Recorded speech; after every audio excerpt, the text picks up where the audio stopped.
Ayan, i-recognize po natin ang representative po ng ating attorney Vic Rodriguez na si Engineer Ed Francisco. Palakpakan naman natin! So, bibigyan po natin ng pagkakataon si Engineer Ed para magsalita on behalf of attorney Vic. Isang palakas na palakpak! Palakpakan Mga naman kababayan!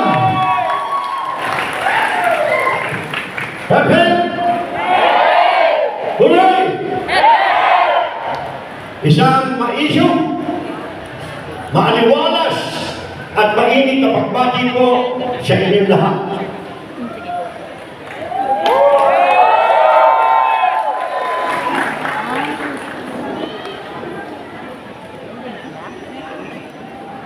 Alam nyo, every 3 years na lang, tayo ay nakahalal ng mga mambabatas sa lower house at mambabatas sa Senado. Wala silang tingin na kagagawa ng batas. Bakit ba may batas? Hindi po ba sa kadahilanan dapat merong hustisya? Hindi mo ba?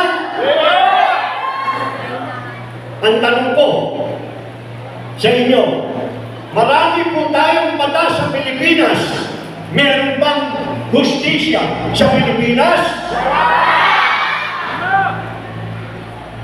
Ano po ang nangyayari sa ating bansa ngayon? Kung sila ang gumagawa ng batas, sila ang batas. Hindi po yung hustisya.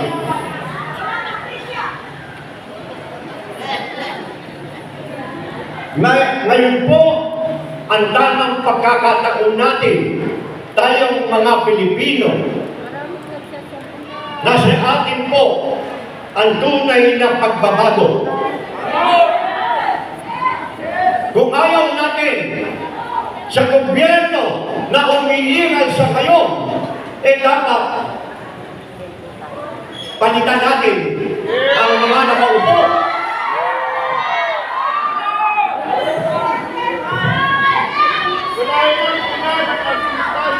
Palitan po natin ng mga kandidato natin na mayroong tunay na karakter, yung tunay ang pagkatao, hindi tao-tauhan lang. Palitan po natin ang mga nakaupo, yung tunay na mayroong kompasyon o nakikiramay sa maraming Pilipino, lalo na sa mahihirap nating mga kababayan. Palitan po natin na tunay na mayroong kakayahan na mamuno at mamahala sa ating bansa. At patuloy po natin palitan at ihalan po natin ang number 53 na si Pastor at Apollo Pinoon upang magbigay ng good manners and right conduct sa gobyerno. Hayaan po magkaroon ng takot sa Diyos ang ating gobyerno at maging makatarungan yung righteousness na tinatawag na pwede nating hilingin kay Pastor Apollo Kibuloy. Dapat po ang pamamahala at pamumuno ay maka-Diyos.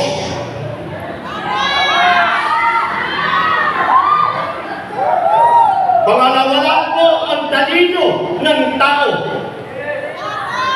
Marami po tayong mga nakaupo ng matatalino, pero nasa maling daan.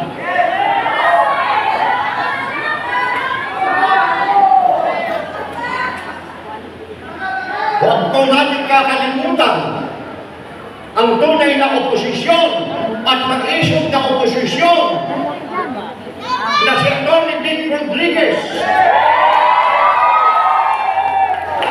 Tandaan nyo, number 56, Bombay, 5656.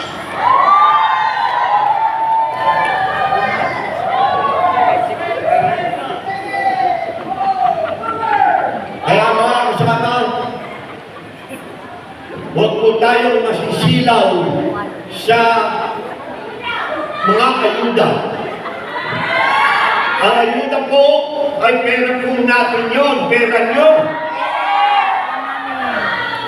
Atin po yun, wala kayong utang na loob kung inyong tatanggapin yun. At pag kayo'y pumunta na sa presinto at isusulat ninyo ang kinabukasan ng ating lahi, tandaan po nyo, gamitin po nyo to na katulad ng ni Pastor Kituloy. At ito, huwag po ito, puso. At itong ang mind and heart ang ating pong gagamitin. Kaya inaasahan po natin na mababago ang Pilipinas. Mababago ang Pilipinas ng paraan. So tulungan natin iangat ang Pilipinas at ipagdasal natin araw-araw at isigaw natin sa buong mundo na ibalik si President Rodrigo Roa Duterte sa Pilipino.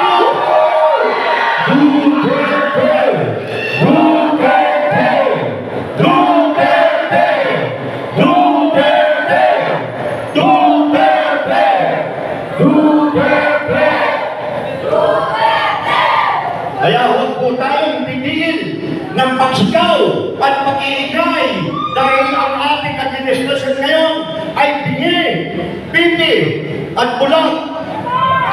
So araw-araw po tayo'y sumigaw na ibalik ang ating living hero, ang former President Rodrigo Roa Duterte.